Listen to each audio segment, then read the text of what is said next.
Treads, Batman. Welcome to the recast. I'm Pie Guy Rules, and as always, almost always, except for that one episode, I am joined by Monsters Review. Hey, what's up? And we are here for the second to last edition of the recast. Ooh. Yep, things are coming to an end. Wrapping up. Yeah, and a big part of the recast was me talking about DC Animated Universe shows, and we're finally gonna actually talk about Batman the Animated Series.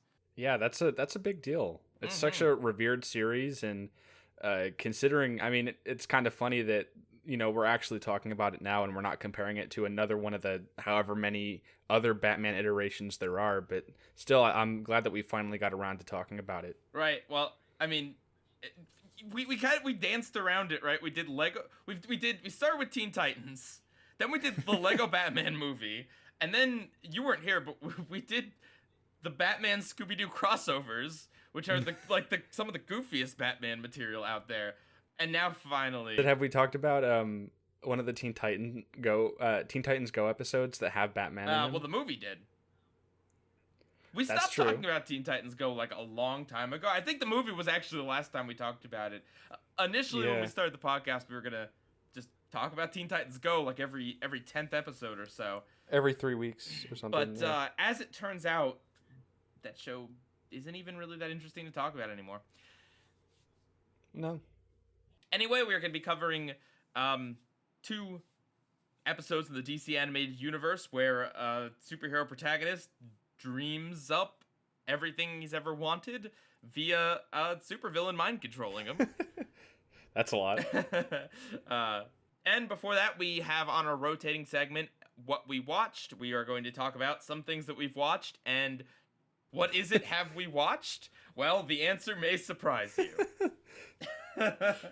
But before all of that, Monsters, how are you, dude? I haven't talked to you in a whole year. Oh, a whole decade.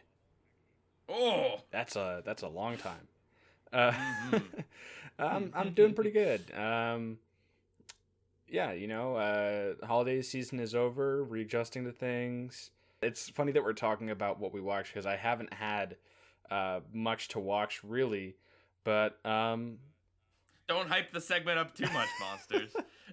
You guys will like it. But yeah, you know, same old for me. What are you up to? How are you doing? Oh, just busy, you know, entering a more busy work season and just getting on the grind. Honestly, having like a more structured work schedule is kind of helping, you know. Sooner or later, you're going to move out to the suburbs, get a wife, have some kids, start mowing the lawn. Yes. Saturdays are made for dads. And dad's car. Yeah. But yeah, no, I'm trying out this new thing. So I have a smart home. I've smartified my house a few years ago, and I'm awful in the morning. So instead of setting an alarm, although I actually do have an alarm set, I've decided to try this new thing with my Hue lights where over a period of 10 minutes, they very slowly turn on, like they fade on. And it simulates sunlight, and it like wakes you up. Like Wow. I have an alarm set for like 5 or 10 minutes after it's fully bright, just in case, but I haven't needed it because yeah, I wake up with the light, and it's weird because I don't feel like I don't know, in the mornings I never feel like I've gotten enough sleep. I always just feel like I'm like forcing myself out of bed. But lately, these past few days when I've been trying this, it really feels like I'm kind of just ready to get out of bed. I mean, it helps that my lights are just like fully on in my face, you know, when I wake up not it doesn't really give you the option to just, I mean, like I could turn them off, I suppose, but I have to make that conscious decision to do that. Yeah. And it's easier to just get up. Well, that's good to hear. So that's actually been, that's been surprisingly helpful. So I don't know if you've ever had trouble waking up, get some smart Hue lights, and I also have it so that I have them turn off when I'm supposed to be out of the house, like just as like a reminder, you know, because when you're in the morning and you're like taking a shower and you're feeding the cat and you're getting breakfast and like doing what you're doing, it's easy to just kind of like, you know, spend an extra 10 minutes that you don't mean to be spending. Yeah. So just kind of having the house go dark on me is like a way to be like, oh, well, gotta go. I'm out. And I have it locked, so I can't turn the lights on for the next 8 hours. No, I'm just kidding. No, that'd be awful. But yeah, no, smart homes, they're awesome. Sounds awesome. Yeah, trying to get on the grind, trying to be a better me in 2020. Becoming a 2020 decade man of the future. Yeah, there we go. Here we are in the future. And it's bright because of those lights that you have in the morning. Oh goodness. It's how do I feel about my future? I got 2020 vision, baby. And that's it for today's cast. Oh man. Could you imagine? Okay, all right. New idea for a podcast. Stay with me on this. Okay. I don't know what the subject's gonna be, but basically, the first time someone in the episode makes a pun, the episode just abruptly ends. Doesn't matter if you had other stuff planned for later in the podcast, right? Yeah. It's just at any moment, anyone on the cast can just pull the kill switch just by making a terrible pun, and then that's it. It ends the Discord call too, so you don't even get to like continue your thought. It's just over. So those are my favorite types of bits where like someone does something stupid and everyone else is just like ashamed, so the person pretends to retire and walks off stage. We've done that a few times. Oh goodness. All right. So, do we have any corrections? Yeah, we do. We have one from Planet Boy Phil, who was on the Recast Discord, and they said, in the most recent recast, they were confused about why Kevin Michael Richardson voiced Barney with a high-pitched voice instead of Barney's usual low voice. Barney originally did have a higher voice provided by Mel Blanc, but then Blanc was in a car crash and Dawes Butler filled in with a lower voice for a few episodes in Season 2 of the original Flintstones. When Blanc returned, he continued the lower voice, which became the standard, although Richardson went back to the high voice for On the Rocks and WWE. That's interesting. Thank you very much for that piece of trivia. Yeah, cool insight. I still think Barney sounds better with the deeper voice. Mm-hmm. To be honest, I think it suits his character a little better. But it's weird, I guess, because Warner Brothers did that with like Daffy Duck and the new Looney Tunes. He's much more like insane and chaotic than he is just like a butt monkey, basically. Right. So I see them going back to the roots, but like just because it was the original interpretation, there's a reason why the other versions stuck. Yeah. For decades. Yeah. Additionally, we have a comment. Let me find it real quick. Someone explained WWE to us from Nathaniel Weaver on the comment section of our YouTube video. To answer some of your questions, the difference between SmackDown and WrestleMania is SmackDown is a WWE show that airs every Friday on Fox from 8 to 10 p.m. It is not as epic as WrestleMania because it is more of a casual show. As for WrestleMania, it's a grand wrestling event that happens once every year. You can only watch it if you have the WWE Network subscription, and it usually airs around late March or early April. WrestleMania is a big deal for wrestlers to try to wrestle in WrestleMania and to be on the main event, which is the final match on the card. It also shows the WWE Hall of Fame and the Andre the Giant Battle Royale. It's basically the wrestling equivalent of the Super Bowl. Wow. Also, one correction in the video is when Monsters mentioned The Rock was a former WWE wrestler. The Rock still wrestles in the WWE, but it's rare to see him do that because of his movie career. When a wrestler competes in a match on a certain pay-per-view event, they're called part-timers, which is a term used by wrestling fans like myself. And then he goes on to say that the episode we did was really funny and that he enjoyed hearing us talk about WWE. Aww. And we got most of the names right. So thank you very much for giving us your perspective on it. We, when it comes to any subgenre, like we didn't go into it to just like make fun of wrestling. No. I'm glad no one got that perspective. We went into it to make fun of the fact that they had a crossover with Hanna-Barbera. Yeah. Which, if you can't make fun of that, I don't know where your sense of humor is. Wrestling is serious business, and I will not have you make fun of the fact that Fred Flintstone invented it. Thank you. With John Cena Rock. Dun dun dun dun. Is this how you want the podcast to be remembered, Monsters? 100%. All right, so let's move along to what we watched, and I'll start us off by saying I watched the first 4 episodes of Rick and Morty. Brick and Mortar? Oh, well, we gotta cut the podcast done. That was the pun. We're done. Bye-bye. All right, bye guys. Yeah, I hope you guys enjoyed the 68th episode. No, I saw the first 4 episodes, and I won't go into like heavy spoilers, but I'll be talking about them a little bit here. I will say, I really liked the first episode, and I liked the episode with the dragon. Now, Monsters, you haven't seen Rick and Morty season 4 yet, have you? No. Okay. It's not all out, too, by the way.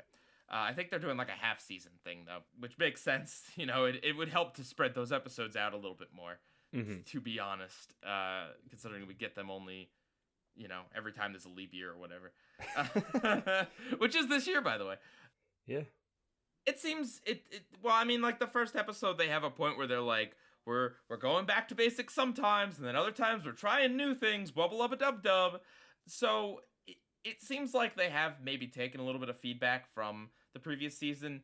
This one does not seem to be heading in any, like they're not going for like a big story arc like they did last season. Not that I'd say that Jerry breaking off from the family was a big story arc, but it was a deviation and a running thing that happened throughout the episodes. And although there does seem to be a theme that's kind of building in these episodes, it doesn't seem like they're going to be doing that again, which is good. And so far, again, of the episodes I saw, they didn't do any of those Beth-Jerry relationship episodes. There is like one moment between them, but other than that, they seem to have moved beyond that, which I'm very happy for, because like once you've had them get divorced and then get back together in a really hackneyed way, that plot is done. Like, you're done. Yeah. You can't I don't want to hear about how they're a bad couple anymore, because it's like, what else is there to say, honestly? So yeah, I was happy with that. But the theme I'm talking about is, it seems like they're going for a theme about Rick not having any friends. He feels isolated and alone, and it's in part, I mean, mostly his own fault, to be completely honest. But at least 2 of the episodes kind of explore how he can form relationships that are not healthy. Like his equivalent of a friendship is basically having a nemesis. He had friends in, while they were still around. He had Bird Person and Squanchy. True, but he wasn't particularly great to them. There was also like that one episode with the house party where he had just like a ton of friends. But you know, hey, listen, house party friends are not real friends, right? They're not going to be there for you when you wake up in Tijuana and your kidney's gone.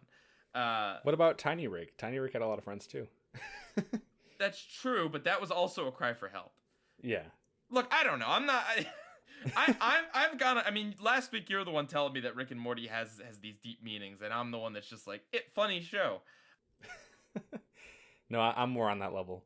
Okay, well, they're going for it, and it hasn't. I don't know if it'll be the sort of thing where it actually amounts to anything, or if it's just kind of going to be this like running theme in the background. My favorite episode is the one with the dragons. It's really messed up, to be honest. Like, maybe one of the most messed up episodes next to like the ABCs of Death. But it's really funny and really weird, and I don't know, they have a lot of fun with it. It doesn't seem like Rick and Morty has lost his touch, which is good, because that was a little bit of a worry. But no, it's hard to say, honestly. I think Rick and Morty episodes really kind of need to sit for a while before I can truly like say how much I love or hate them. There was an episode about Rick's private bathroom that I like the idea behind. And that's one that focuses on him having a nemesis, as like a way of having a friend. And you see Rick put a lot of effort into having a nemesis. You know what I mean? In the same way, like, friends would get gifts for each other, Rick goes through these elaborate, like, haha, I got you, in your face type of thing. I like the idea behind that episode, but like, I just don't feel like the episode came together in a really interesting or entertaining way. You know what I mean? You ever see episodes like that where like you like the underlying idea behind it, but it doesn't play out in a way that's particularly memorable or like pushing the concept to the limit. I felt that way about a lot of season 3. Yeah. Yeah, just not memorable, but also like I felt that they had some interesting ideas. Like I don't remember it entirely, but whatever they did as a substitute for interdimensional cable. Like The Citadel of Morty's was great.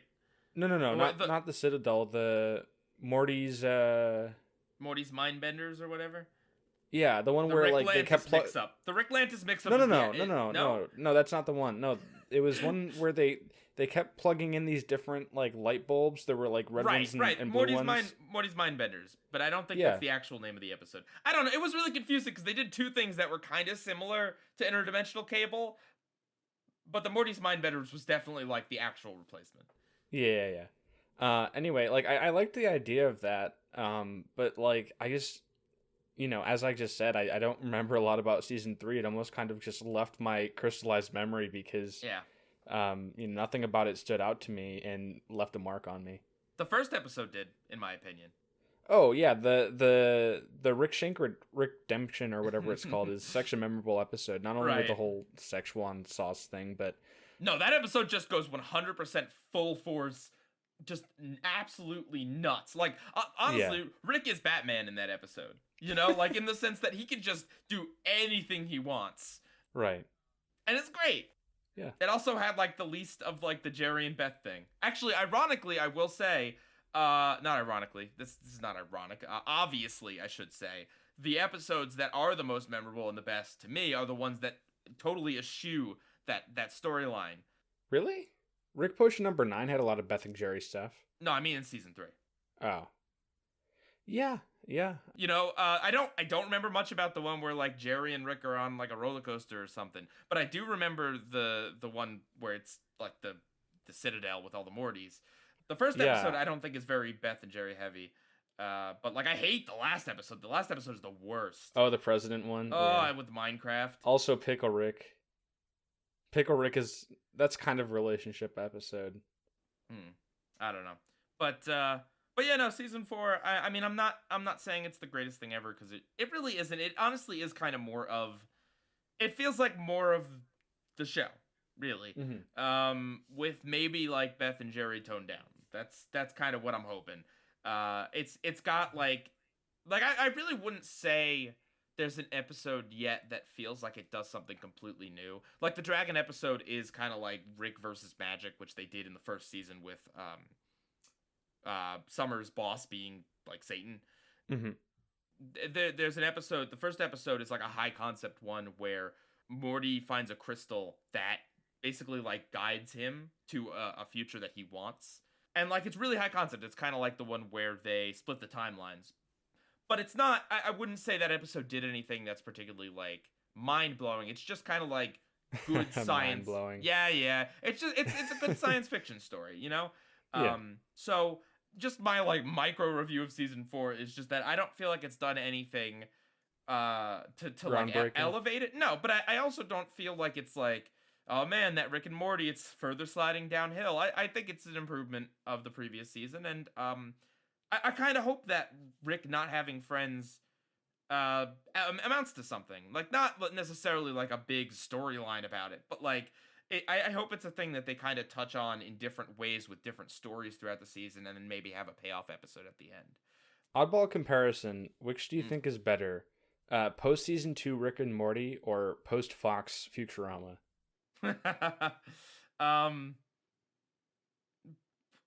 That's such a weird Futurama. I don't know. I don't know. I'd have to see them again. I don't know. How do you feel? What do you think? I would say Futurama. I mean, granted, I can't really give too much of an opinion because I still haven't seen Rick and Morty season 4. All I can judge is season 3, which I really wasn't fond for. Futurama had some stupid episodes in the Comedy Central era, but overall, like, it was okay. Like, and there were some really great episodes, like the late Philip J. Fry. This is what everyone mentions, but there were some other good ones. Game of Tones was pretty good. Game of Tones. Talked about that last year. The one where it's the Da Vinci one. Right, the one where it's revealed that Hermes was the inspector for Bender. Oh, I don't remember what that one's called. Yeah. Spoilers. All right, well, that's one of the things that I've been watching. How about you, Monsters? I've heard you watched a really interesting show that there's a lot that you can dive in and discuss. Yeah, I watched something that I guess some people may consider fiction, some people may consider not. Some people may consider a Um, cartoon. yes, yes. It's very animated. It's a cultural phenomenon. Of course, I'm speaking about the one and only The Bachelor. I watched the season premiere of The Bachelor last night, and Voluntarily, or well, someone else was watching it and you were context. roped into I it? I previously I had never seen it before, so Mm. I had nothing going into it, but just a bunch of I guess negative judgments. Uh, because I know reality TV. I know watch it or female. I know all the tricks in the book that reality TV plays with the Yeah. like the big teases before commercial breaks and the sound effects and clearly some of the very manipulative editing. Producers are very hands on with intervening in what happens in the show and will straight up write things that happen sometimes or create Yep. conflict if there's a lack of it. So Mm-hmm. it's very manufactured. But anyway, I have a friend who really likes The Bachelor who's a dude. And he was all hyped. His name is Monsters Review. No. He was really hyped about it because it was premiering. And I guess it's like a big thing. Like a lot of people really like it. I didn't know that. So I was like, why the heck not? Like, what's the worst that could happen? Turns out, like, I can understand why it's a guilty pleasure. Like, it's so entertaining to watch. Like, it's very participatory in that, obviously, like, your input doesn't matter or anything. It's like, it's all pre-taped or whatever, but, like, you cringe at things, you laugh at things, you almost become as judgmental as the people in the show. You're like, oh, that girl's hot, or like, what the heck is she doing? That's so stupid. It's a show that makes you want to feel involved and like scream out at whatever the heck they're doing. So in that way, it was an engaging experience. I don't think I would have enjoyed it as much if I was just sitting on my laptop watching it alone in comparison to being with other people. I'm genuinely interested in what's going to happen next. And obviously I had no idea. Okay. The season premiere that happened last night involves certain things because this current bachelor was a former contestant on The Bachelorette, aka when it's a bunch of guys going after the girl. And in that season, the girl turned down this guy towards the end, and then the girl who was the Bachelorette came back and started talking to this dude who's now the Bachelor. So there's a bunch of drama involving that, and my friend was filling me in on all this stuff.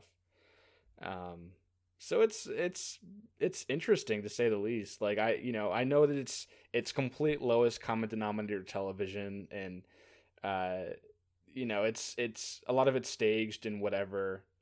I mean, there's nothing wrong with that. Well, I mean, ethically there might be some things wrong. Well, he was but saying too, like in comparison, like the Bachelorette seems to be because it's a bunch of men, and I guess I don't know, gender stereotypes or whatever, but I guess the men get more physical and like confrontational, whereas the women are obviously more gossipy and chatty and that sort of thing.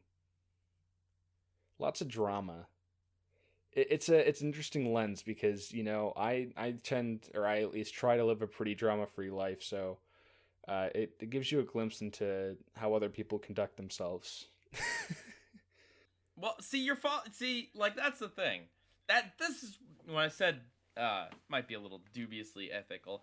I don't have a problem with the fact that these shows are like highly produced and edited and Manufactured. things are messed around because I think that's ultimately what produces the best show. I have a problem with, but I have a problem with the fact that it passes itself off as real, right? Because even though you were just saying, you know how fake it is, you went on to say it's interesting to see how other people live. Yeah, well, I think there's some element of reality to it. It's exaggerated and it's hyperbolized to the max. Right. But that's wherein I draw the issue. I have no problem with them just completely, making up some sort of I mean, we watch fictional shows all the Yeah, time, right? I don't have any problem with that. I just there's been some, and I don't have some sort of big tirade against reality shows. It's just there is dubious ethics in it in passing it off. I mean, the genre is called reality, but it's not. Mm-hmm. Yeah, and this isn't my first rodeo with reality either because my mom is a big fan of the Bravo network, so she watches a lot of the Real Housewives stuff, and I've just casually watched it alongside her sometimes. If your reality show has to put "real" in the title, The Real Housewives. No, are they fake? like was there a show before it just called The Housewives? I don't think so. Well, the funny thing is too, a lot of them are divorced. So a lot of them actually aren't housewives because they're not married. Nice. What a scam. I know. So, yeah. That's something. Mm-hmm. All right. Yep. So that's what we watched. When we come back, we are going to be talking about Batman and Superman entering dreamlike states.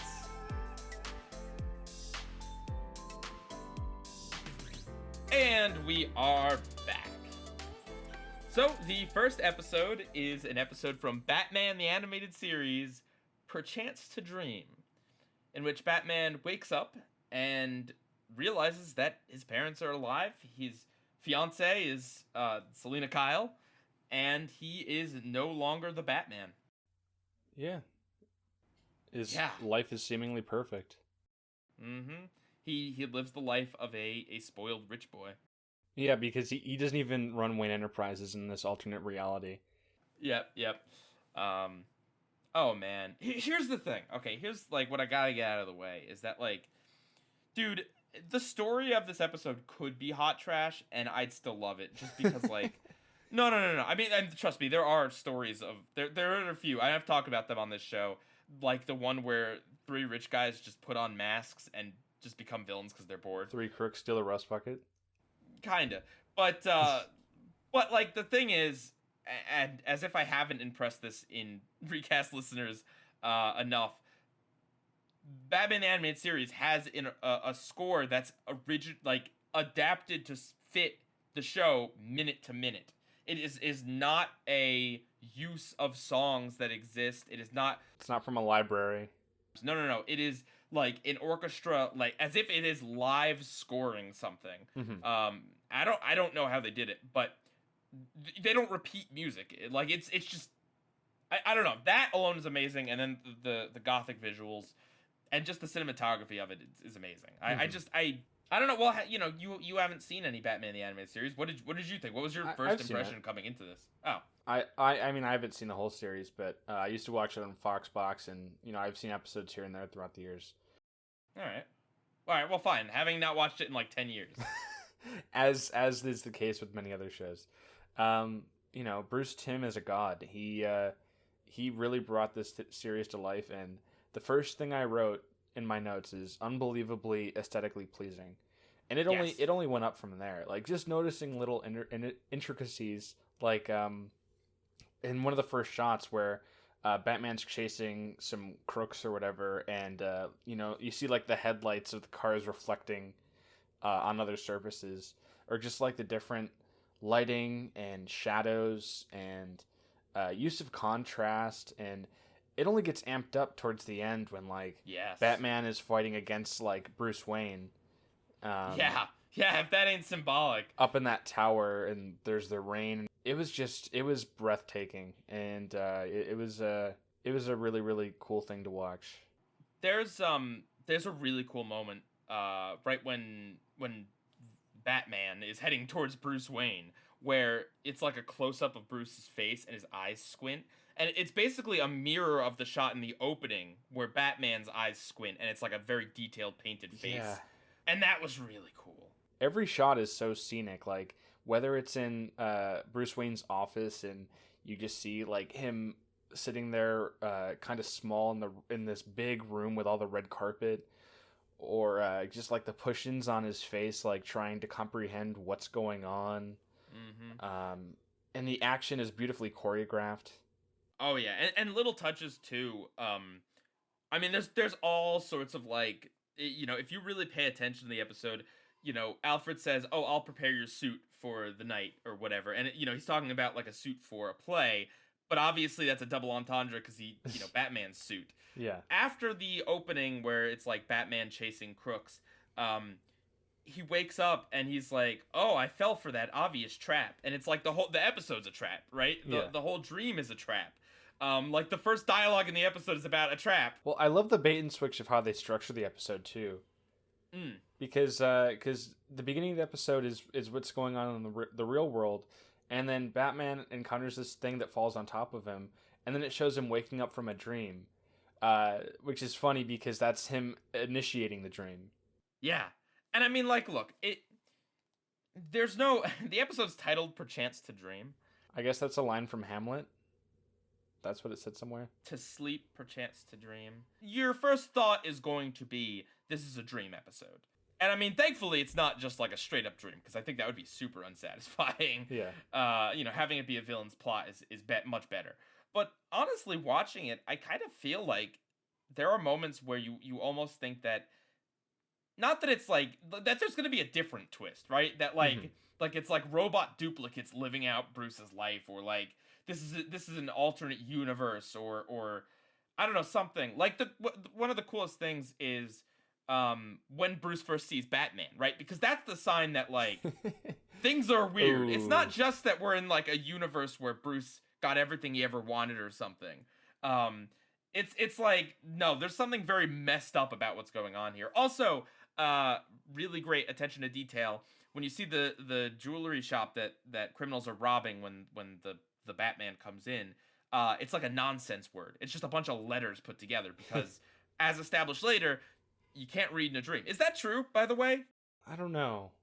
I know that because I've taken a few psychology classes, and there's some people who believe the whole left brain, right brain thing, and then other people don't follow it. So I guess that's something that's disputed in the psychology field. I don't know. But that's the thing. It sounds real enough to work for the episode's purposes. And I mean, like, it doesn't even have to necessarily be a left brain, right brain thing. It could just be that in this fabricated dream world, just, words are too complex or concrete or too elaborate to put in this fantasy, basically. Like, I'd buy that excuse too. And heck, even when Batman's like, it's the right brain, and the fake Batman's like, even assuming that's true. Like, he's not even like, that's true. I'll be honest, the weirdest thing here, for some reason, I had it in my mind that Hugo Strange was the guy behind this. So I was just as surprised as anyone to find out it was the Mad Hatter. Yeah. Who is he's a weird Batman villain.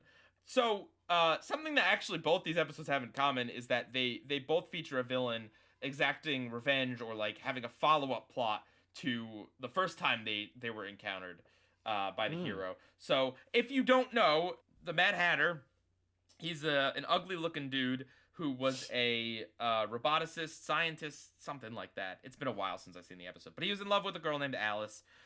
Coincidentally, or maybe not so, he adored Alice in Wonderland. He quoted passages from it all the time. He was as into it as Monsters is into Camp Laszlo.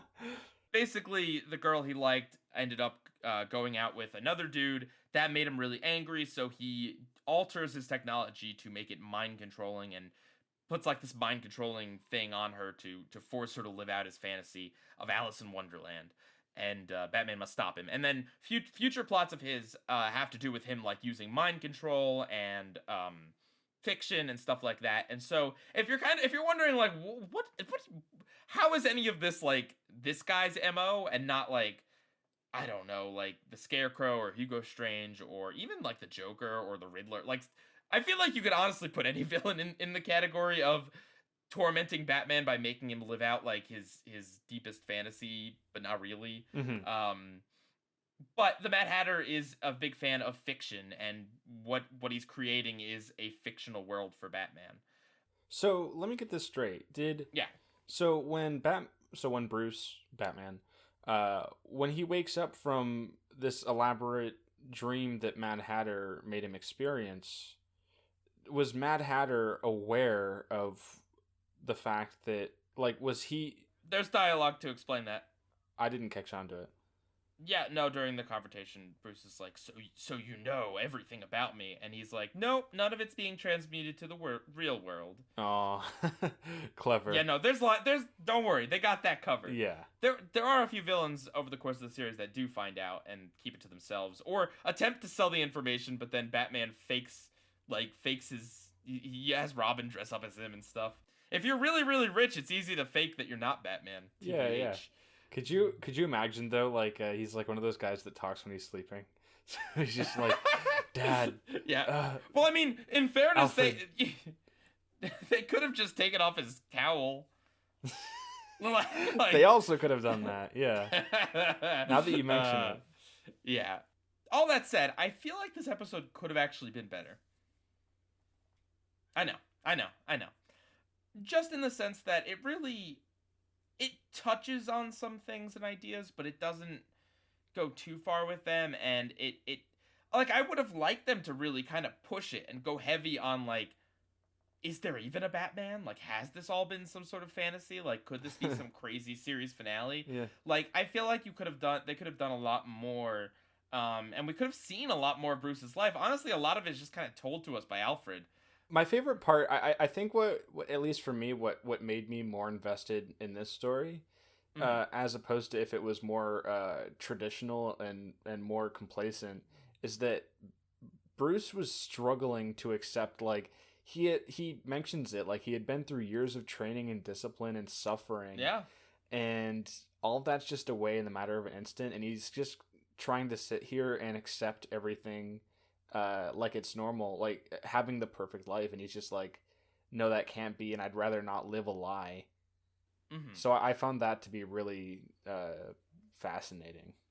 Oh yeah, I mean, don't get me wrong. There are some very compelling things that this episode touches on. I mean, he would literally rather be dead than accept what he believes to be a false reality. I mean, that's the episode. Basically, Bruce gets out of the dream by committing suicide.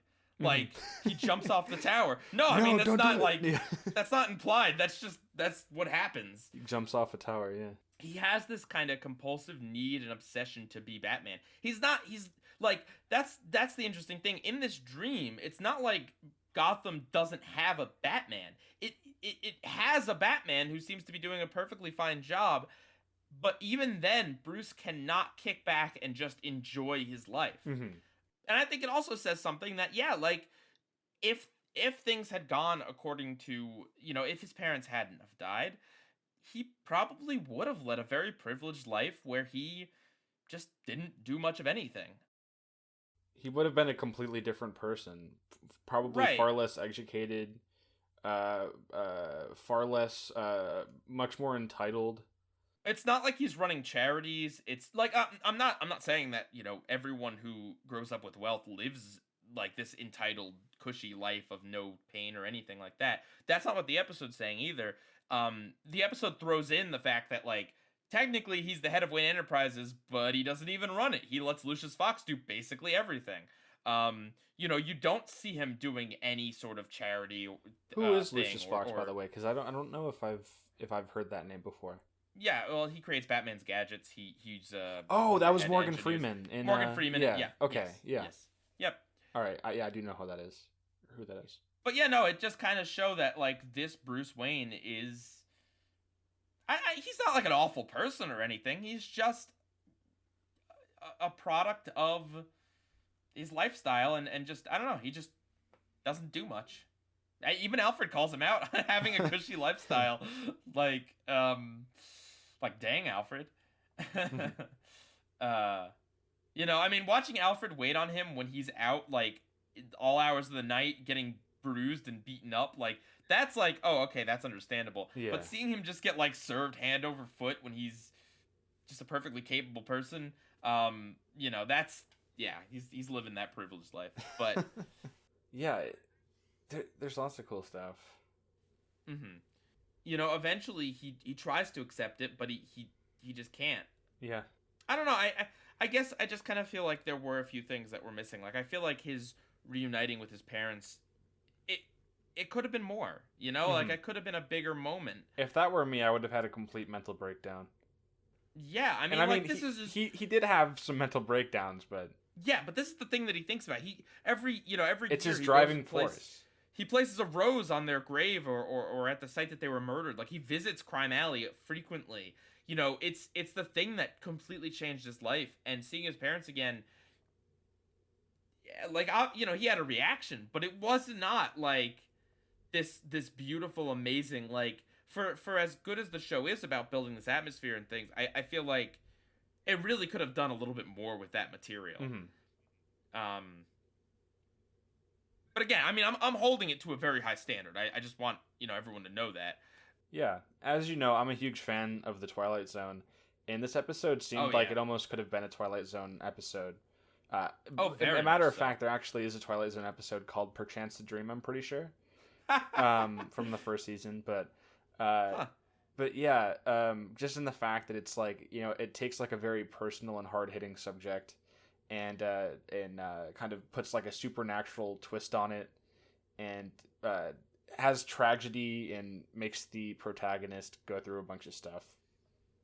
hmm It's also pretty light on action, except until the end, which Mhm. I'm completely fine with. I mean, I was engrossed in the story, and it starts off with a bit of action, so it's not like you're going for too long without No. it. But it is interesting. I mean, this is one of the few episodes where he spends much more time out of the suit than in it. Oh yeah. Even though Batman is technically in a chunk of the episode. Yeah. I guess that's my favorite part. The idea of Bruce Wayne fighting Batman, like the symbolism of it. Fighting himself and then jumping off. Yeah. Ordinary Batman, if he jumped off, would have had wings, right? Yeah. Well, I mean, sure. I Well, don't. he probably would have glided, right? Yeah, I guess he could have, or grappling hooked. In this series, he's got that like grapple gun thing he uses a lot. Mm. Um, Oh yeah, that's right. thing that goes off with a big bang sound effect. Even the sound effects in the show are like amazing. My favorite sound effects in this episode were the lightning, because it doesn't necessarily sound like real life lightning, but there's just something so cinematic about the way it sounds. Cinematic is the way to describe the show, really. 100%. Selena Kyle is there, but she doesn't really do No. anything aside from be his She's just like, perfect what's girlfriend. wrong? Yeah. Even she's like, yeah, I don't know. I don't know what caused her to not be Catwoman, but Batman's like, have you ever heard the name Catwoman? yeah, and she's like, "Are you nuts?" Like 2 seconds ago they were talking about a Batman, and she's like, "A Catwoman? Impossible. Couldn't happen."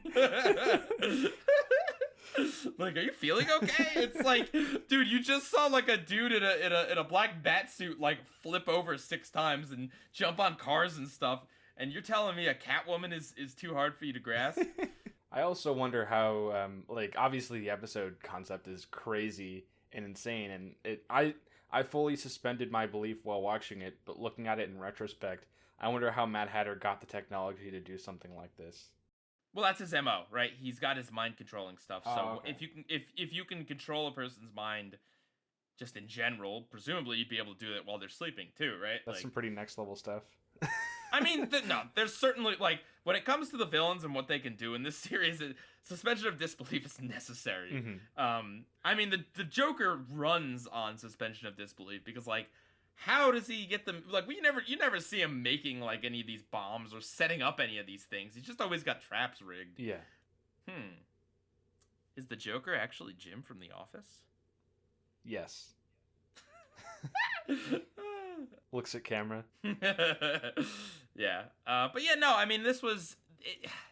What do you think? Like, do you think they could have pushed it more, or are you just completely satisfied with what you got? Do I think they could have pushed what? The concept more? In terms of just adding more substance to it and fleshing it out more?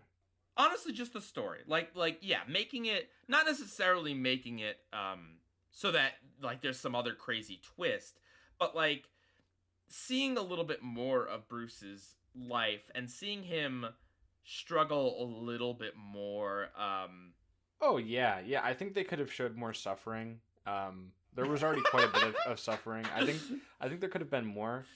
With Batman, this is never such a thing as too much suffering. No, never. And like we were talking about too, maybe having I mean, devil's advocate here, like, I guess because of the way that Bruce is, like, you know, it's very well established that Bruce doesn't like to show his emotions a lot. He's always very subdued and tries to come off as like a manly man. And even like that's the whole thing with Batman. Like he's very stone cold and doesn't express himself very often. So I mean, maybe that was a facet of it, but either or, like, yeah, maybe he could have been a little bit more dramatic about it. But otherwise, I was pretty satisfied with everything else. Okay. Yeah, I agree. Yeah, I guess just a part of me wanted to see more. Like I could have totally been down for a two-parter of this. I mean, they do a lot of Oh two-parters yeah. in Hmm. Batman the Animated Series. But you know, for what it is, like it's still really entertaining. I mean, just I don't know, just everything. Like I said at the top, the story could be completely garbage, and just the cinematography and the way they do everything is capsulate. Yeah, what am I saying? Is captivating all on its own. But I don't think this is a bad story by any stretch. No. And honestly, I'm sure if I watched it even another few times, I could kind of maybe get a little bit more depth into the character. Uh, I mean, it's not necessarily a bad episode to kind of be like an intro episode to the series almost. No. Although you get the more you know about the Batman mythos, the more you're gonna get out of it. And of Hmm. course, if you haven't seen any of the other episodes, you'll be completely thrown for a loop by the ending where it's a character from Alice in Wonderland's been mind controlling Batman. Um, uh, Yeah, because I didn't know Mad Hatter. Like I know a bunch of Batman villains, even some obscure ones. Uh, so what were you thinking at the end when towards the I end when was he like, was like what? revealed? Who is this? Yeah, you're right.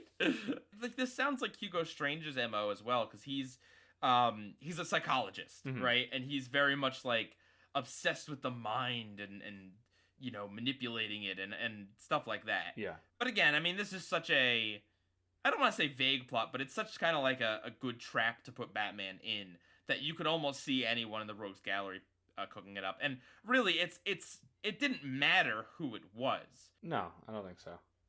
And I think honestly, all of the episode was worth it for the just that last act of Batman fighting Bruce Wayne on top of the bell tower in the rain. That sounds like a poem. um, right? Like that's the big payoff to all of it. It's just like you show that clip out of context, and it's still like wow. Yeah, that's something that you would like post to Twitter 30 seconds of, and then it'd get like 16,000 retweets. Right. All right, you ready to move on? Sure. So, a few years later, but still technically in the same continuity, this is the same Batman that's gone through this experience in Perchance to Dream. Him and Wonder Woman are, they're in Justice League Unlimited, and although I would say this is pretty limited cast-wise, him and Wonder Woman are on their way to the Fortress of Solitude to celebrate Superman's birthday, and they find that an alien flower thing has attached itself to his chest as a part of a villain's plot, and Superman is experiencing what it would be like if Krypton had not exploded. Yeah. And he has a wife and a son, and his parents are alive, and he's got farmland, and then he wakes up and he does like a big fight with a big burly dude. Mm-hmm. Mongol or something? I thought it was mongrel, but I don't think it's that. I think it's Maybe it was Mongrel. I looked it up. I think it's mongol. Huh. I don't know. It's mogul. Indie Mogul. Yeah.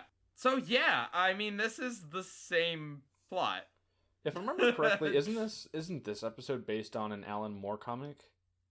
Yes, and actually something really neat was that DC Universe recommended me the comic to read during the credits. That's like a neat feature. That is really that's cool. a good tie-in. Yeah. I don't know who wrote it. I don't know why you know that either, but but I was skimming through it, and it is like pretty much page for page. Like the design of the chest alien thing is the same. The only difference is like Robin is with Batman. Yeah, his name is Mongol. Mongol? Like Mongul. Yeah, not mongrel. Yeah, No, see, I was yeah. right. Yeah. This episode's title is "For the Man Who Has Everything," which is great. Yes. Because it starts out with Batman and Wonder Woman talking about like what do you buy Superman for his birthday? Yeah. I guess this was such a difficult question that no one else decided to show up to pay respect. You buy him parents. But as we learned, Superman hates surprise parties, so you know, a private get together with Batman and Wonder Woman, I guess, is fine. Doing some crime fighting. I guess they don't call it the Fortress of Partytude. Except in Lego Batman. So yeah, I mean, this is super interesting. Compare. All right, ladies and gentlemen, that's been the recast. Yeah, that's it. So right off the bat, I mean, juxtaposing it with Perchance to Dream, like flat out, you see that Superman is in a trance-like state because of a supervillain. It's not, there's no fake out as to like it's a trap or whatever. Like, right off the bat. I'm not trying to do this. It's not. You start. I'm gonna just keep accidentally making puns if I keep talking. Well, let me say this episode was full of wonder. No. I mean, the first thing I wrote down was that Superman's son's name is Van-El. His voice was way too high. That's such a little thing. I'm glad that's your takeaway from the episode. Like, the voice was too high for his body because he sounded like a 12-year-old, but he looked like a 15-year-old anyway. Yeah, this episode was it seemed more emotional because because there was a real stake to it. Superman chooses to leave, essentially, and he has just this heartfelt moment with his son that doesn't exist. But at the same time, for the entire previous part of that episode, Superman was as opposed to Batman in Perchance to Dream, where he's like, this is way too good to be true the entire time. Superman was pretty accepting of everything and the circumstances that were going on around him. Yeah. Well, I mean, that's very much the difference between the characters. Yeah. Batman's naturally skeptical. Yeah, I mean, like, Superman is just kind of living his idealized life. Yeah. And I mean, like, he's a farmer, he has a kid. He doesn't seem to just be living like a cushy life. I mean, granted, his father was disgraced for claiming that the planet would explode when it didn't. So I don't know what the status of the L family is in not Metropolis, in Krypton. Yes. It is weird because there is that emotional level to it. Like, you don't see Batman weep a tear of sorrow. Batman's not even like, he's just like relieved at the end of it. It's not like he's like, oh, my parents are still dead. He's just like, oh, thank God I'm still Batman.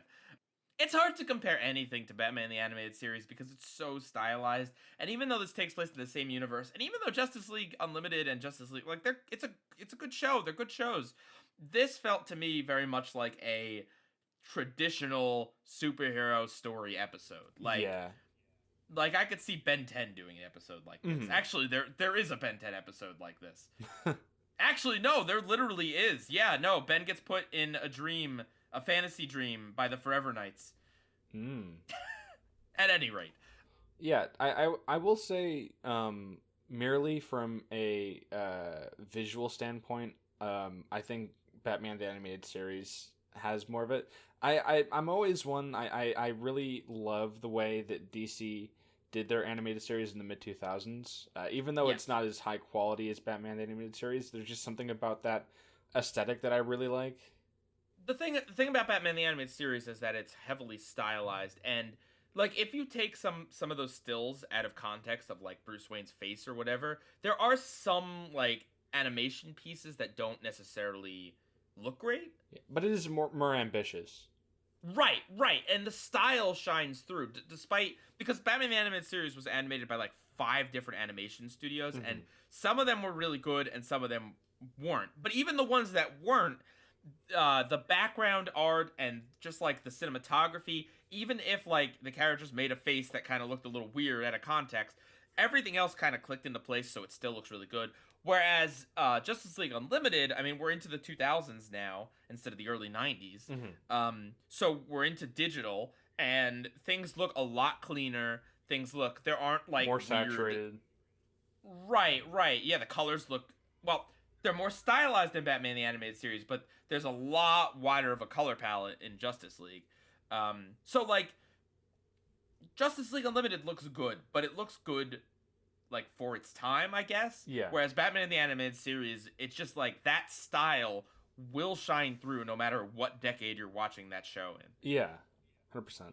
I just kind of want to get that clear because like you know, it's always tough to talk about things that happened at different times because like if Batman the Animated Series happened in the early 2000s, well, actually, I don't know. I mean, a lot of those backgrounds, I don't think they could do. Like, I think a lot of it has to do with how they did it. Like, I don't know that you can do that digitally. I mean, technically you can recreate anything digitally, but like I feel like the way the style is leans itself a lot more to like physical ink on paper look. Maybe I'm completely wrong. I don't know. But yeah, okay, so that's just like on a technical aspect. And I mean in terms of the story, yeah, it also feels a little more like any other show because it's not just about Superman's dream. We also get to see a little bit of Batman, and then all of this is interspersed with like Wonder Woman just like they're fighting this dude. Yeah. And he's in another episode of Justice League. I looked it up. I have not seen it, so I don't know what his deal is. But as far as this episode goes, he kind of plays not like a huge part, but a decent part. Whereas Mad Hatter was kind of like a reveal at the end and was just kind of there to torment Batman a little bit psychologically. This dude is here and like he's fighting with Wonder Woman, but he's got this problem that like a lot of DC characters have, like Darkseid or Superman or whatever, where it's like they're just like so invincible and made of such tough material that like there's not even any battle damage on them. You know what I mean? Like you just throw them into a wall, and then they throw Wonder Woman. He throws Wonder Woman into a wall, and then she blasts him with a big gun, but that doesn't do anything. I don't know. It just kind of whereas when you compare it to like Batman the Animated Series is fighting, there's a lot of like flipping around. It's so much more physical and raw. It feels realer. I mean, yes, it's not grounded. Obeying laws of physics, but yes, it is grounded in that it's more about what a human could hypothetically be doing versus these superhuman like feats of Wonder Woman is just made of rock that nothing can really damage her, and she can be thrown across the room and slam into the wall, and nothing changes. I mean, I'm not saying I expect blood or anything. It's just not. It's just less interesting from a choreography standpoint, and they also kind of just keep cutting to it. Like, they keep interrupting Superman's dream to just cut back to, like, Wonder Woman and this dude wailing on each other. Pursuit. It felt to me like the writers or someone was like, no, we gotta have action all throughout the episode. Like, we can't have too long of just talky. But I feel like Superman's dream stuff was captivating enough that I think it could have held more of the episode had they felt a little bit more emboldened. Yeah. There's like almost a conflict in the dream where there's like these earthquakes and like, Superman's tremors. Like, talking to he's talking to his dad, and like I think they're the planet might be exploding and like all this stuff. But it ultimately doesn't really amount to anything because Superman just kind of like essentially chooses to let go of that world. It's not like an alternate version of what actually happened or any. Like, I mean, it is, but it's like. Well, it was interesting too because when the alien thing got torn off the person, it would start to delve into what actually happened. Oh, right. Okay. I didn't necessarily think about it like that, but that's true. So, like with the Batman one, first of all, it was really cool that for the Batman one, that entire flashback sequence was in, or I guess dream sequence was in black and white, so that was cool. But like the entire time, it's cool because like Bruce's dad is just beating up the crook. Yeah. He's like, "Yeah, you go, Dad."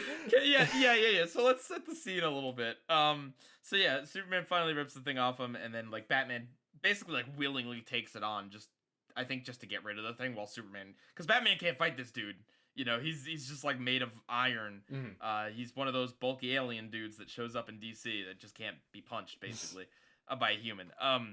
So he takes it on, and yeah, it's not like Superman's, and it's not like what happens in the Batman the Animated Series episode. Instead, it's just the moment at which his parents were going to be shot.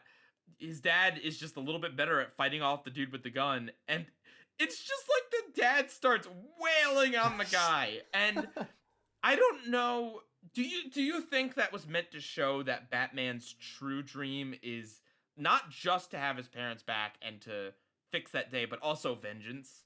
Yeah, I think it was probably a little bit both of the two. Because if it's not, it's just kind of funny. Yeah. Because, yeah, I mean, like, his dad is just wailing on this criminal, and we see, like, the shadow, and it just keeps going and going. And yeah, Bruce is like, yeah, get him, Dad! And it's like, it's supposed to be, I guess, moving or something, but it was kind of funny. Yeah, it was, because we cut back to Superman fight and Wonder Woman fighting this dude, and then we cut back to the dream, and it's still going.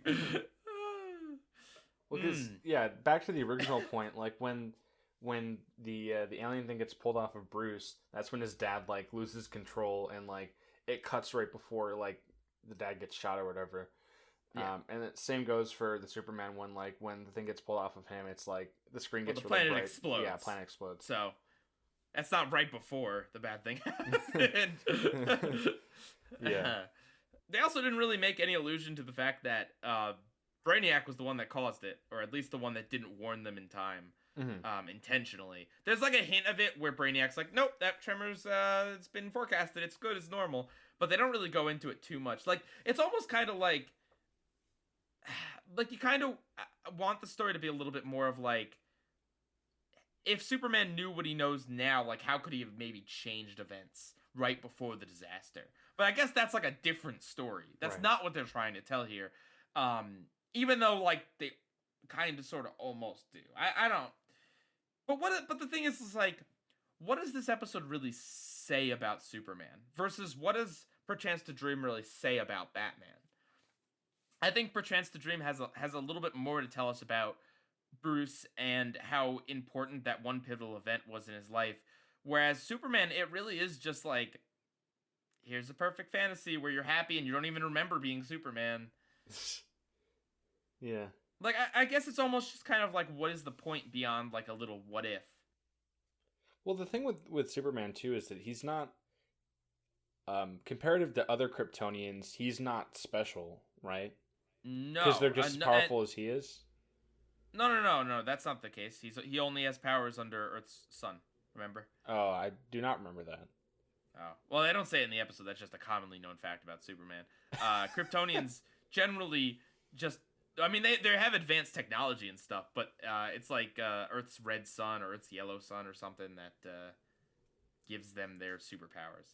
But yes, essentially they're just a society of normal people. Right. He's on the same ground as them. But he's a farmer. I guess there's still needs for farmers in this like technologically advanced world. Here's where it gets really interesting, right? Do you think Superman's desire to become a farmer came from his upbringing on Earth, which wouldn't have happened if... No, I don't think that says anything about Superman. I think that's just like a wink wink, like, see, he became a farmer like his adoptive parents. Because there's nothing... It's not like he crash landed on Earth and then tried to find a farm because he's predisposed to farming. I'm just saying that if he never crash landed on Earth and Krypton never blew up, he probably wouldn't have wanted to become a farmer. No, I agree. I know. His dad was like a seismologist or whatever. Yeah. His dad was like a high-ranking official. I don't know. That's what I'm saying. It doesn't really say much. Whereas Bruce's, it's like, yeah, no, like he would have had this life that's basically the opposite of what he has. Like Superman doesn't have a bad life. No. You know, I mean, Batman, you could argue has a bad life because, you know, in a lot of media, including Batman the Animated Series, at times it presents Batman as a negative thing. He is addicted to being Batman, and he's lonely. Yep, he has a line that he just sometimes crosses and sometimes comes up against. He's got a moral gray area. He brings younger people into his crusade against, like, there are aspects of it that are very, very sad. And of course, like, the whole reason he's doing it is because his parents died, and he never lets go of that pain. Whereas Superman, he's a big shot reporter. He has multiple love interests. I mean, Batman has love interests too, but like his Superman seem a little more healthy. Superman's a stud. Superman doesn't necessarily live with guilt. I mean, he obviously feels bad that like his planet exploded. Yeah. But anyway, I guess that's just what I'm saying, is that the Batman episode was a lot more of a contrast, whereas, yes, there is a novelty to seeing Superman like settle down and have a kid, and it is kind of sad that he doesn't have that, and that is what, he truly, his people are gone, aside from like every third episode where like his cousin or Zod or someone shows up. So I don't know. I mean, I'm not saying this was a bad episode. It's just, if you kind of look at it in contrast, it's just, it really does feel boilerplate. Like, here's a little, like, what if fun fantasy thing that we're going to show you for a little bit, but then we're going to get back to, like, just punching the big dumb monster creature in the face. Yeah, the B plot could have been better. Yeah. Because it's a really cool idea. We established that with Batman. It's just, they could have framed it in a better way. Right. Well, when you also think about it, like, Bruce essentially has to fight himself and then commit suicide to escape. Whereas Superman, he has to let go of his son and, like, admit that it's not real, I guess. Yeah, he's just like, sorry, son, you're not real. Yeah. Like, oh, I've had this feeling all day. You're not really real, are you? Like, it's less, I don't know, it's not as cinematic, and, like, it even though it feels more emotional because of the son, it's not played up as much. Well, because the son is also like, Dad, you're scaring me. Yeah. And, like, yeah, we don't exactly have a ton of scenes between him and the son. It's not like it's not like this is a two-parter. And I do firmly believe that starting the episode off inside the fantasy, or at least, I guess Batman's doesn't technically start in the fantasy, but it kind of, like, doesn't tell you it's a dream or a fantasy. It's like he wakes up and then you're there. I think that's a much better approach than this, like, oh, there's an evil parasite that's sucking on Batman's chest, giving him good dreams. I'm really not trying to sound cynical about superhero stuff. No, I know. It really is just like, and I know I was saying the Batman one could have been better, but it's just kind of like, it really felt like there was something there with the Batman one, something on a deeper level that if you watch it a few times, you can kind of maybe interpret things about Bruce and about Batman, whereas I couldn't interpret anything about Superman other than that he loves having a hot wife and a loving son. Like, ooh, shocker. I mean, I don't think this is any detriment to Justice League Unlimited, but because I think both episodes each have their own purpose, but the Batman the Animated Series episode felt to me more contained and more kind of like its own special event. Whereas it just seemed like the Justice League Unlimited one was just another adventure and felt like something that wasn't as consequential. Because we also don't really see the impact that it leaves on them. Well, yeah, I mean, that's... Yeah, like, he had this emotional scene with his son, but it's just kind of like, is he ever going to mention this ever again? No. And I mean, granted, I don't know that, Batman never mentions again that he had this dream state, but I don't know. I guess it feels like Superman's maybe should affect him more. And maybe it does. I don't know. I haven't seen all of Justice League Unlimited. What did you think about Wonder Woman giving him the flower at the end? Like, what was that symbolizing? Is Wonder Woman like his love interest in Justice League Unlimited? I don't remember. I don't think so. She should have given him a fan. Oh, wow. Pulled up in like a mom van? Well, because his son was named Van. Yeah. Or get some Van shoes. I do love that Batman got him cash. Like, that was a funny joke to start off the episode. Gift certificate? Yeah, no, it's cash. I got him cash. Like, what was the point of his wife? Like, is she of Superman's wife? Yeah, is she an actual character that, like, I'm not remembering? I don't know. Well, it's I don't know if they are real or not. But regardless, I think what makes the Batman one feel more personal is because it has people that actually exist and actually partook in Batman's life, playing a role in this made up fictionalized world. Whereas with Superman, it's besides his dad and a few others, it's people that are brand new that would have never existed. I'm just saying, like, Van-El, like, doesn't exist. That's true. You know? So, like, there never was a point in which Van-El existed. Mm-hmm. I mean, that's also not to say, I don't know if Kryptonians can breed with humans, but he can still have a child. Yeah, I think he does in a lot of, Oh, interesting. So his wife is Loana, which is an amalgam of Lois Lane and Lana Lang. Oh. So it's just a mashup of two women who already want him. I don't know. Superman idealizes being a farmer with a trophy wife. Well, I guess, according to the wiki anyway, this is the only time we actually see the guy that killed Batman's parents. In the whole DC Justice animated League. Universe. Wow. Batman the Animated Series does not have an episode like that. Yeah, because it's just like a silhouette, right? If they do show it, I don't remember. I don't think they show it ever. I mean, I think it's just talked about and kind of just well known. So, I mean, there's that novelty to it. I guess I really do think that in both instances, and I mean, it really is kind of the same story, but told two different ways. And I just feel like Batman the Animated Series' version is just more ambitious in every way. Even though I still wanted more. I mean, maybe it's a good thing that I wanted more. I mean, it is a good thing that I wanted more. Yeah. Whereas Justice League was fine. But yeah, it just didn't... I feel like if I were to watch this with like 3 or 4 other Justice League Unlimited episodes, I would not be like, oh man, I saw this really crazy one where Superman imagined... And I mean, I will also say I'm biased towards Batman because I like Batman more than I like Superman. And it does especially feel like a waste because this is the kind of story that does really suit Superman because, as I've learned from watching Superman the Animated Series, like, you can't necessarily just, like, Superman is very, very powerful. So a lot of the issues have to come from, like, Lex Luthor is his villain that he can't just punch in the face because Lex has all these, like, contingencies.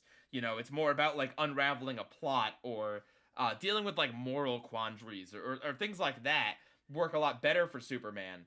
And trapping him in this, like, dream state is something that could work really well to be a believable story that he can't just, like, punch his way out of. I just feel like, honestly, I feel like the episode would be just a million times better if Batman and Wonder Woman just weren't involved at all and Superman had to figure his own way out of the problem. It also doesn't really feel like he's figuring anything out. It's just like he's got a hunch with the earthquakes and then he knows somehow. Because Batman, like whispers into his ear. Yeah. But the Justice League episode has Krypto the Superdog. So. Oh yeah, Krypto the Superdog. Everyone's favorite. I don't know. What do you think about the 2 episodes? Perchance to Dream, super cinematic. I just love stylized stuff. Yeah. Sometimes it can be a little bit over abrasive, but when it's done so tastefully and it just cuts to the next shot and you see something so artistic, you just kind of have to sit there and take it in. Man, I just love it. It's so atmospheric. I think that's a good word. I watched it with like the bass turned off on my speakers. It's Batman the Animated Series is the kind of show that you want like a nice viewing experience for. Like, yeah, there are some shows. If it was 16:9, I would be so happy. Yeah. But they cleaned it up at least. They did like clean it up restore the film and HDify it. Yeah. So it does look nice, and also the Blu-ray is actually not too expensive on Amazon right now. I think it's like 40 something. That's not bad. No, not at all, and it comes with digital copies. But sorry, continue. But yeah, tragic story, well told. Yeah, maybe could have done a couple things better, but overall, I think it served its purpose really well. Justice League Unlimited, um, it was cool getting to see the glimpses of what could be, but the B plot was just not entertaining. I didn't care about the villain. I mean, I didn't really care about Mad Hatter either. But But you don't like, need to care about Mad Hatter, is the yeah, thing. but we also don't cut to it. It's like a slow reveal. Right. And he's in a total of like a minute of the episode. Whereas, they focus pretty high on this Mongol dude. Do you think that if it was focused exclusively on Superman and like Batman and Wonder Woman were taken out of the equation, that it would have been any better or worse? I'm pretty sure I said that like 20 seconds ago. Oh. Yes. I do think it would be Yeah. better.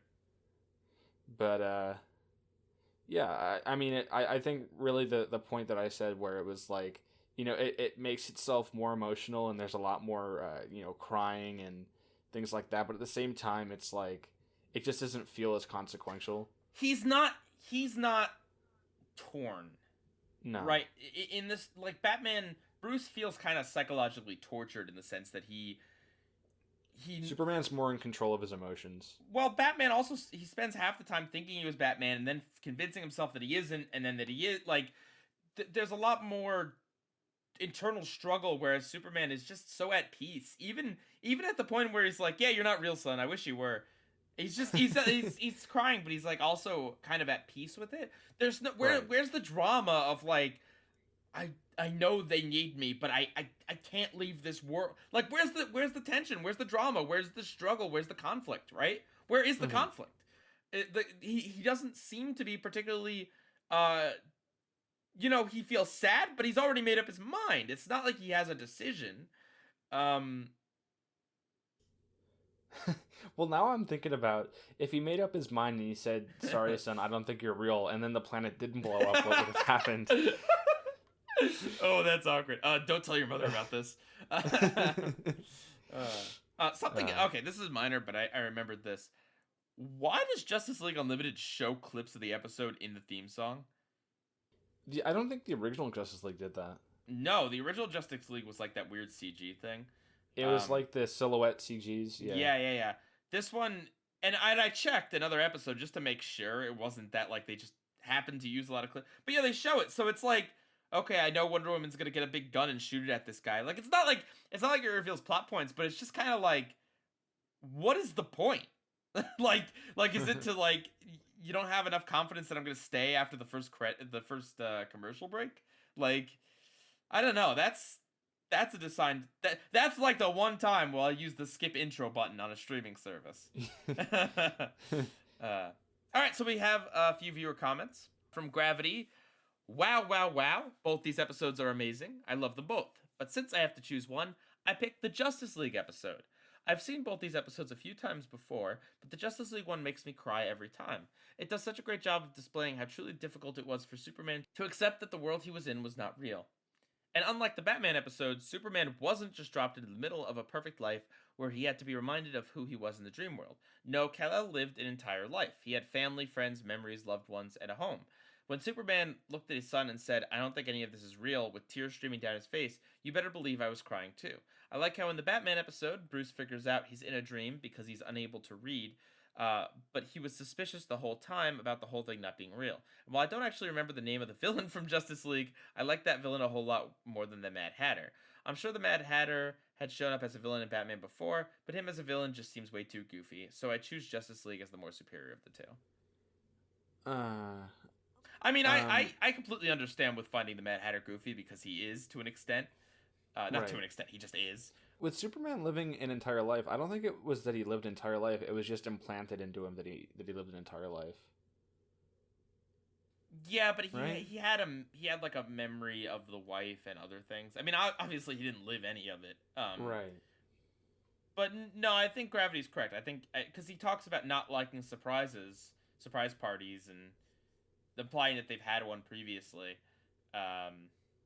And I mean, I guess that's kind of foreshadowing too, because that is a surprise that nothing is real. But yeah, I mean, it's interesting. It just goes to show that I find it more interesting to see Batman kind of struggle psychologically to accept what's going on. But for other people, getting that wish fulfillment of like here's what Superman's life would be like if his planet didn't explode, if his biggest tragedy didn't happen.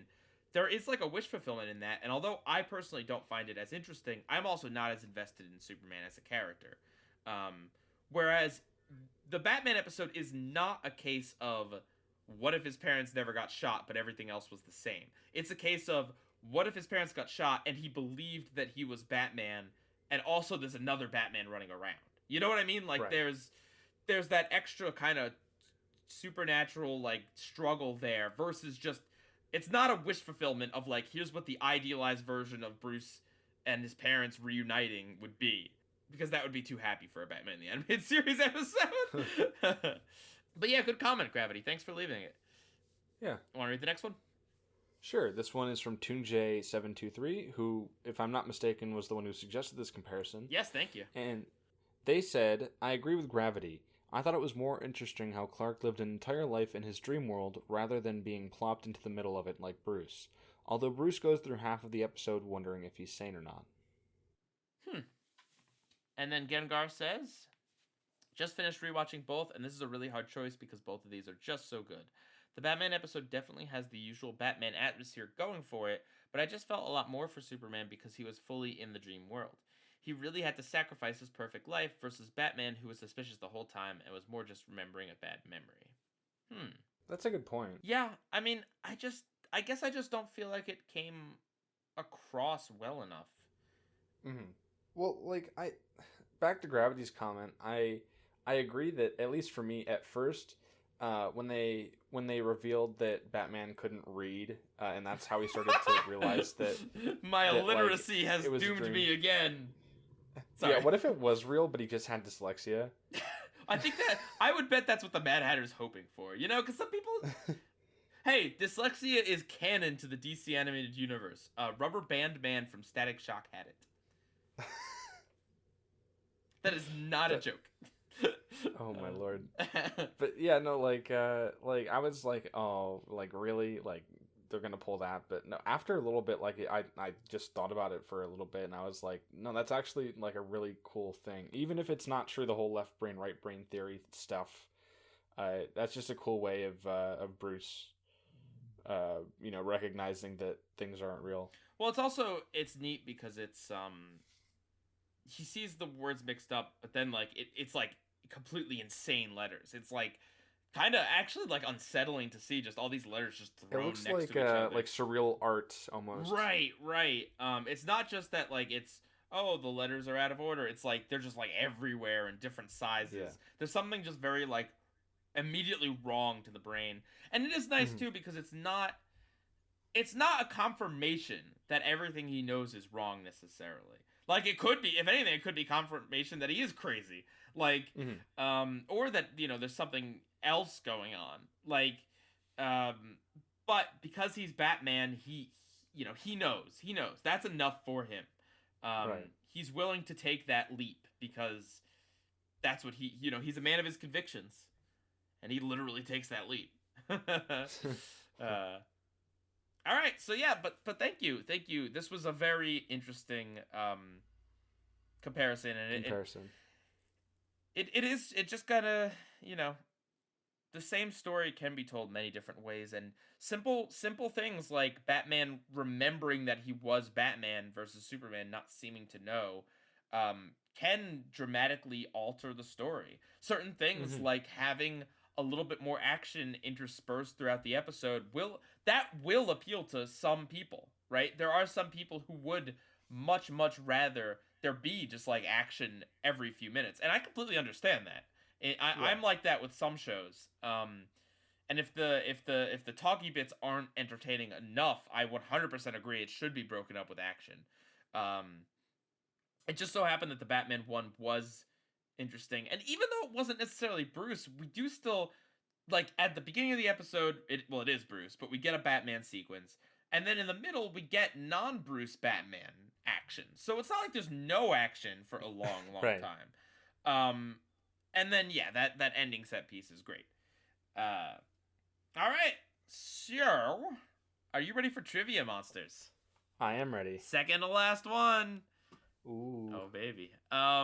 So I'm gonna do we're gonna do kind of like what we did last week, where I'm going to read to you a plot description of an episode of either Batman the Animated Series or Superman the Animated Series, with Oh. the name Batman or Superman edited out, and or maybe things like Metropolis and Gotham edited out as well. All right. And you have to tell me whether it's from Batman the Animated Series or Superman the Animated Series. Are you ready? Cool. I am ready. Okay. Leslie Willis, an obnoxious shock jock and notorious critic of That's not gonna work. All right, you have 4 prompts now. A powerful imp from the 5th dimension named Mr. Mxyzptlk starts annoying the hero by appearing every 90 days to cause trouble and mischief. The comical villain gets equally aggravated because the hero repeatedly tricks him into saying, spelling, or revealing his own name backwards, sending him back to the 5th dimension. Mr. Mxyzptlk returns with a proposition for the hero to get him to say or spell his own name backwards twice in a row, and then he'll promise to leave the hero alone forever. Wow, there's dimension shifting. Yes. I'm gonna go with Superman. Any particular reason? I don't know. It seems a little far-fetched for Batman. Okay, you are correct. Mr. Mxyzptlk is voiced by oh wait, who is he? I want to say it's Gilbert Gottfried. You mean Platypus? Oh yeah, no, yeah, Rick Platypus. Rick Platypus? Yep. He is voiced by Gilbert Gottfried, and he's like a little bald Elmer Fudd looking guy. All right, you're 1 for 1. Number 2. Oh, and the name of that episode is Mixipixelated. There's a lot of vowels, or a lot of consonants. All right, number 2. Lloyd Eddie Ventrix is on the verge of losing his daughter Kimberly to his ex-wife Helen due to his past as a con artist. Determined not to lose Kimberly, Ventrix dons a suit stolen from where he used to work while on parole, which grants the user invisibility, but also becomes highly toxic and chemically driven him dangerously insane. He poses as Kimberly's imaginary friend Mojo, and planning to abduct her from her mother while in a crime spree as an invisible robber. The hero must solve the crimes and stop Ventrix, despite the fact that he cannot even see him. These are long descriptions. Yeah, I'm gonna go with Superman on that one again. Any particular reason? I don't know. Invisible people, that also seems far-fetched. I could be wrong. Nope, it is Batman. Aw. Yeah, well, Batman had to solve the mystery, you know? Yeah. And plus, Superman could probably see through invisibility. All right, you are 1 for 2. Number 3. After his company goes bankrupt, Temple Fugate becomes the Clock King. Fugate sets out to seek revenge against the man whom he blames for his misfortune, Mayor Hamilton Hill. Fugate kidnaps Hill, intending to do away with him to accomplish this revenge. The hero must stop Fugate from carrying out his revenge and save the mayor's life. I'm gonna go with Batman. You are indeed correct. The Clock King. The Clock King? Yeah, he was one of those, like, campy villains from the, the Bronze Age or whatever. But they actually managed to make him kind of cool in Batman the Animated Series. He's just like a clock-based dude. Clock-based? Yeah. The title of the episode is called The Clock King. Okay, you are 2 for 3. And the final prompt. Superman learns that the Dark Knight has been missing from Gotham for some time now. Superman finds Robin, who has been battling all the crime in Batman's absence, such as Batman's rogues, the Penguin, the Riddler, Bane, the Mad Hatter, and Roxy Rocket. Disguised as Batman, Superman helps Robin investigate why his partner has disappeared, leading up to a confrontation with Brainiac. That one, I intentionally said the names. Yeah. Because that would have been really weird if I didn't. That would have been very weird, yeah. Hero learns that Hero has been missing from town for some time now. Hero finds other Hero, Sidekick, who has been battling all the crime in Hero's absence. I should have done it like that. That would have been funnier. Anyway.